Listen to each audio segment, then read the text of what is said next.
Hello, have a nice day. मुझे ये तजर्बा हुआ पिछले 6 महीने में, साल में, कि जब जब भी आप खबरें देखें ना कि किसी बड़े मंत्री संतरी, किसी एमपी या किसी बहुत बड़े बिजनेसमैन के ऊपर छापे पड़ने शुरू हो गए, इनकम टैक्स का, सीबीआई का, इन्फोर्समेंट डायरेक्टोरेट का, या इसी तरह की किसी दूसरी संस्था का, डिपार्टमेंट का, तो आप समझ जाइए कि शनि की आंख टेढ़ी हो गई। शनि वो ग्रहों वाला नहीं, सरकार वाला। जो आदमी सरकार की निगाह की किरकिरी है, उसको फिर उलझाने के वास्ते उसके ऊपर छापे डालना शुरू। कभी अडानी साहब, कभी क्या, अब भी कुछ हद तक आंख का तारा थे और सारे ठेके इनको मिला करते थे, हिंदुस्तान के भी और विदेशों के भी। पाकिस्तान को जो बिजली सप्लाई होती है, उसके सप्लायर अडानी साहब, दे दो इनको ठेका। पर अब कुछ हालात बदल गए। बदल ऐसे गए भाई कि अब उन संस्थाओं के जिनके ये करता धरता है, उनके ऊपर भी आंख टेढ़ी हो गई। इस करके, और जैसे कल परसों 2-4 दिन पहले घटना घटी थी कि अडानी की बंदरगाह से 3000 केजी ड्रग्स पकड़े गए। पहले नहीं पकड़े जाते थे, आफ्टर ऑल आते तो पहले भी होंगे ही, पर पहले इतना हो हिला नहीं होता था, दबा ली जाती थी खबर। अब ये खबर उजागर हो गई। अब किसी ने तो बेईमानी की है ना, किसी ने तो ये खबर लीक की है कि अडानी की बंदरगाह से इतने लाख करोड़ की हीरोइन आ रही है। मुझे ड्रग का नाम नहीं पता क्या है, हीरोइन होगी या कोई दूसरी होगी। और ये उसी तरीके से है जैसे एक बहुत अमीर बाप या साधारण बाप और उसकी बेटी घर से भाग जाए, और भागे भी किसी ऐसे आदमी के साथ जो पहले से ही बहुत बदनाम है, जिसकी पहले से ही समाज की निगाहों में कोई इज्जत है नहीं। भागी तो लड़की, पर बेइज्जती हो जाती है फिर बाप की।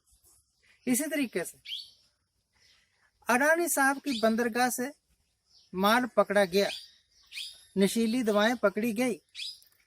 हालांकि अडानी ने खुद नहीं किया होगा यह सारा धंधा, परंतु इसकी लोगों की निगाह में, मीडिया की निगाह में बेइज्जती हो जाए, इस बात की खबर जिसने भी दी या जिसने भी ये रॉकेट पकड़ा 3000 केजी ड्रग का, उसका मकसद एक तो ये हो गया ना कि देखिए जो ड्रग्स आ रहे थे हिंदुस्तान में, उसको हमने पकड़ लिया और हमने किसी की लिहाज नहीं की।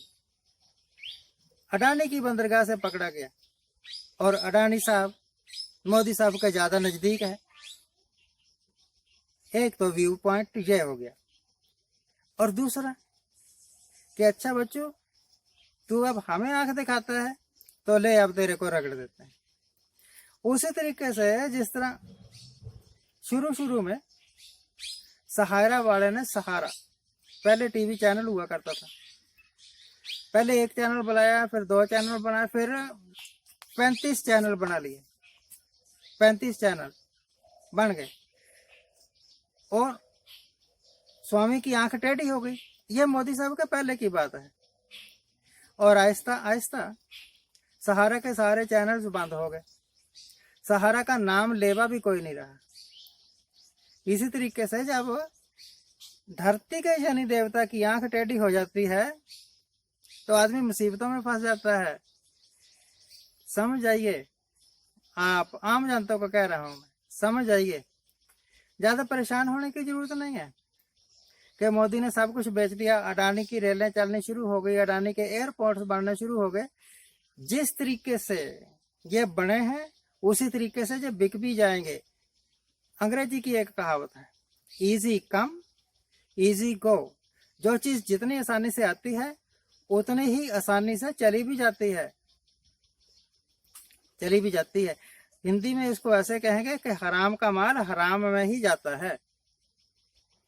तो भैया अब क्योंकि मुद्दा ठंडा हो रहा है कोरोना वाला, इस करके लोगों का ध्यान दूसरी तरफ डाइवर्ट करने के वास्ते ये छापे, और अडानी को बदनाम करने के वास्ते ये छापे। मैंने सुना है कि 1.5 लाख करोड़ का घाटा अडानी साहब को एक हफ्ते में हो गया है।